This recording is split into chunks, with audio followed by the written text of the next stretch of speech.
In this video, we're going to show you how to seamlessly transfer EazyDocs documentation from one site to another. It's quick, simple, and easy. So let's dive right in. Navigate to the Tools menu in the dashboard and select Export.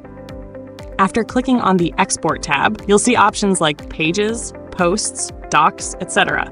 To download your documentation, check the box for Docs, and then click the Download Export File button. This will save the file to your computer. Make sure to store it in a safe location. Step 2. Preparing the new site. Next, log into the site where you want to import the documentation. Go to the Plugins menu and click Add New. Use the search bar to find the EazyDocs plugin, then click Install Now and activate it. Step 3. Importing the documentation. Now it's time to bring in your file. Go back to the Tools menu and select Import.